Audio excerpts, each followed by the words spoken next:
Good. You have to wake the machine up. Sorry. You might wake everyone up. Right. Select a gear other than neutral. Me and my Beethoven. Right, I'm off to pastures new on this Friday, it being Tuesday, but I'm sort of saying goodbye to my little Christian place. It has been my shelter and refuge for 9 months now. Greeted by the blackbird was first in today, and then I've seen at least one squirrel doing squirrely things. Oh, good morning, yes. Not too bad, actually. Actually up there playing now. Love. Now. Isn't it curious? I've had a little experience of life. I've known more than one woman. I was very happily engaged to a lovely girl in my early years, 20s, early 20s, mid-20s. I've been married to, tragically, not a good woman, shall we just say. We did bring a child into the world. We were blessed. God blessed us with a child who then committed suicide at the age of 18. He'd be 29 this year, November the 12th. Robert Francis. And then latterly, I'd met a woman in Paris, very nice girl, very bright, upmarket, but a strong practicing Roman Catholic. And then more recently, another perfectly nice person in Spain at Santiago de Compostela, in fact, a married woman with 3 children by 2 husbands. And isn't it curious, though, my former wife used to run me down into the ground as though I were a completely useless man. This is the point of my little ramble, and this Spanish woman has done the same. Just because I wouldn't become a Roman Catholic, basically. The same as the one in Paris. My life seems to be dominated by women. I had a wonderful mother, so there, and granny and great-grandmother, whom of course I didn't know, but once heard of her. Women are wonderful, the good ones.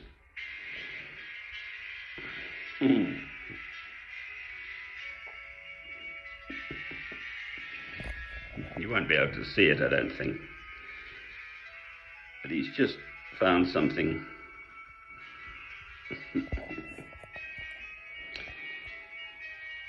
So, this one in Spain said there's no love in my life, or I haven't got enough love, or something like that. And then started to try and instruct me in her Roman Catholic Marian idolatry. Gee.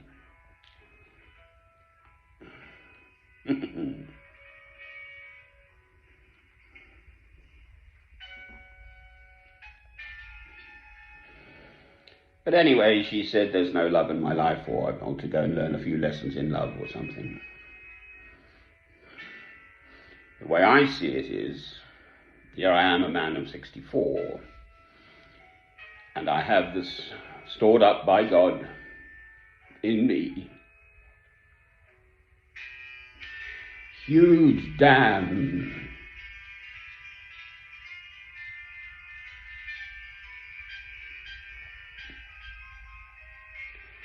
of beautiful, fresh, clean, clear drinking water,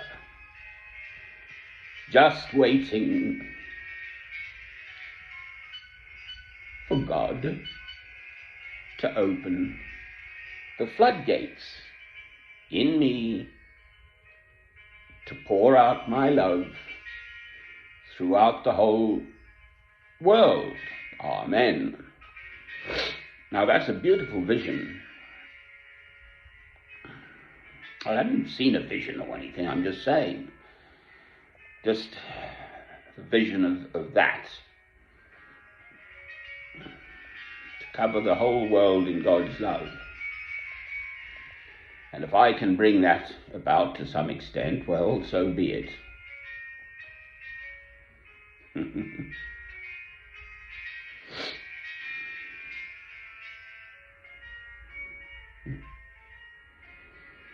This woman in Spain has basically just reminded me what I really am, quite frankly. I mean, the insult has sort of woken me up.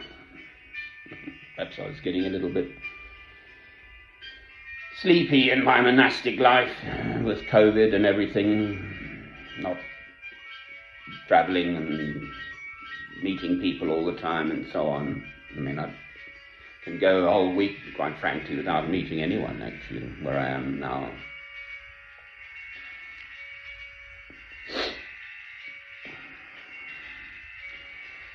On the other hand, I've been very productive in my films. I've gone years, literally, without making a single film, whereas now I wake up relatively early. Anyway, at 6:15, just before the farming programme on Radio 4, there's a thought for the day, and I think it may be Saints' Day or whatever it is, but someone called the Venerable Bede, whose dates are AD 673 to 735. He died at the age of 61 or 62 years old. From up north, where I'm going, Northumbria, Jarrow. Here's a nice old duck. Not quite sure who's walking who. I think she's 90-something.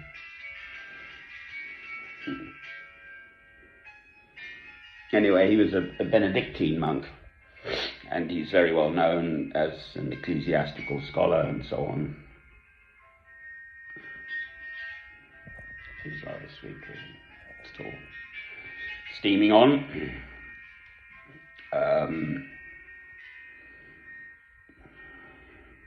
Sort of the reason I'm going up there, because it somehow has drawn people of faith, saints. There's St. Aidan before, I think he's more 500-600 AD, and St. Cuthbert is the other one I sort of focus on. But I mean, there's lots of them, and the kings, sort of Oswalds and Earfriths and all those Saxon names, pre-Norman times, obviously. So there's Lindisfarne, the Holy Island, monastery there, and St. Cuthbert, I think, was on another island, on the Farne Islands, in fact. Lindisfarne, the Holy Island, is one of, but it's a different place. And then there are the Farne Islands, the whole set of them. And I think St. Cuthbert was on that. Anyway, I now feel I've been posted by God to there. I've sort of arranged the practicalities, but I'm quite comfortable in my spirit that, for the moment anyway, it's the right path for me to go there. Wonderful, by the sea. The weather up there is a bit more wild and woolly. It's just the North Sea up there, and you get a northeaster wind. Boy, oh boy, I have experienced it in Holland, actually. In the harbour, there were 2-foot waves still in the harbour out there. Boy, that North Sea can rage. It turns from sort of blue to green with all the air in it, and it's very impressive. Right, so that's enough rambling. The fact that I'm told by a relative stranger, but there's no love in me, has just reminded me, quite frankly, that actually I agree. Where's the evidence of my love in the world? Basically, only my films, and I suppose, to me anyway, the few people I might have helped along the way in this Vale of Tears. But I don't feel I've done enough for sure. But to be told by the stranger, basically, she thinks she's here to re-educate me. Can you believe that? Into her Roman Catholic Marian idolatry. Gee, I hit the roof with that. To myself. How utterly, appallingly, arrogantly Roman Catholic of her. And she's been out of the Roman Catholics too. I didn't mean this to turn into a diatribe against that woman. I'm grateful. I've always seen my former wife as my teacher. I've had 31 years of hell out of her, both my hair and my beard. I will never cut, because I'm still living for my son, Robert Francis. Isn't he beautiful? And here it comes.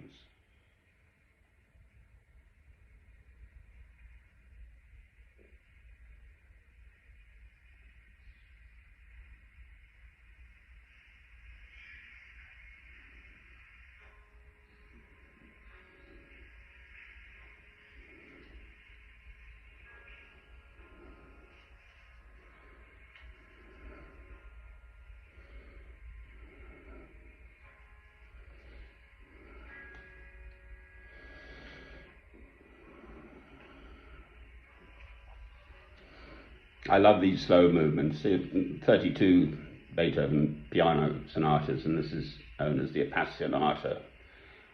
I think it's number 23, played by a chap called Daniel Barenboim, who knew all of them by the age of 17 by heart.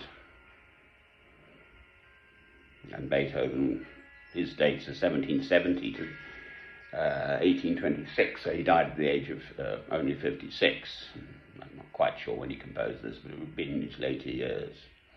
So he's left a legacy of beauty, love, if you like. So why hasn't God used me yet? Tricky question. And my response has to be still and know that I'm God. So God's the boss. If I'm to do God's work in this world, it's not from me. So it has to be God's will, not mine. So, yes, I've tried things.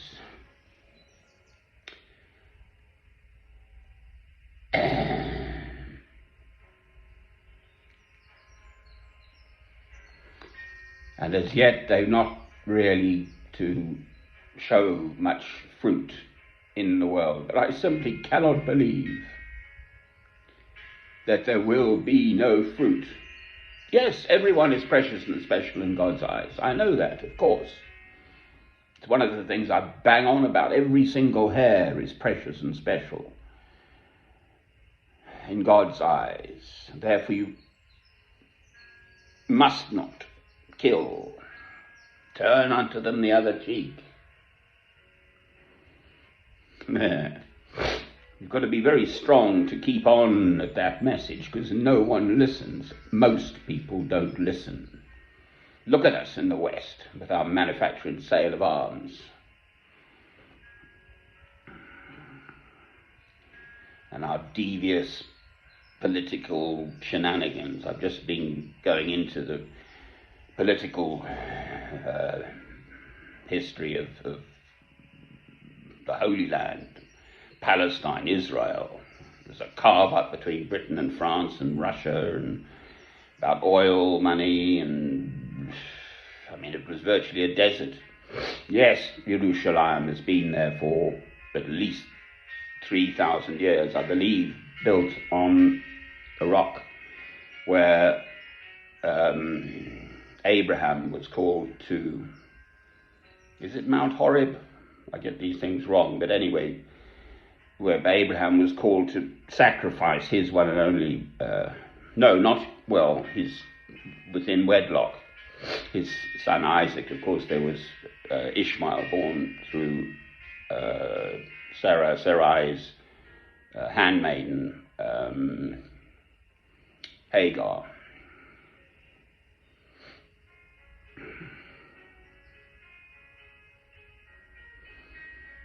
So I'm at peace with this move. I wish I weren't so alone.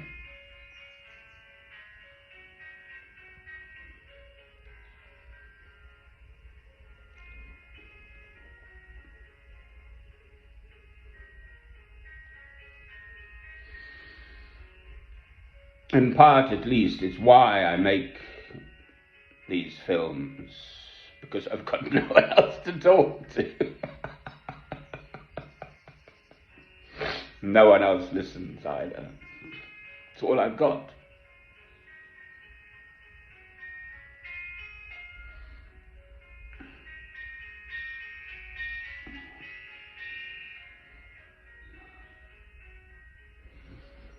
Tears are good. They release endorphins, crying and laughing. Something about the muscles. And in fact, just smiling, even without talking, is a help to one's sort of general mental well-being.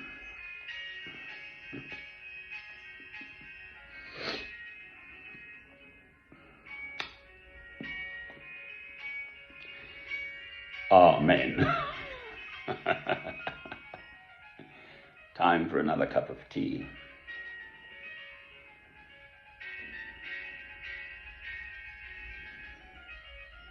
The problem with me is, and I've known this all my life, the moment I'm materially comfortable and settled, which by and large has been for most of my life, albeit I did go off on this pilgrimage for years, initially with money, but latterly literally with no money at all.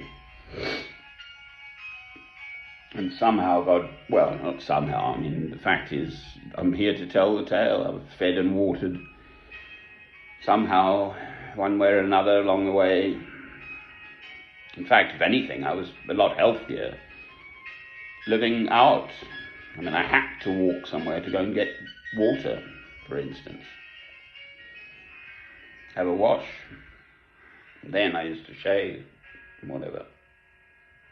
Used to swim in the river Tiber under Ponte Palatino in Rome, and it's dangerous because there are the rocks and you can get swept away. But boy, did it feel nice in Rome when it was really hot, in the 40s centigrade. And you just go and have a swim, boy. Lovely. So I sort of miss those years.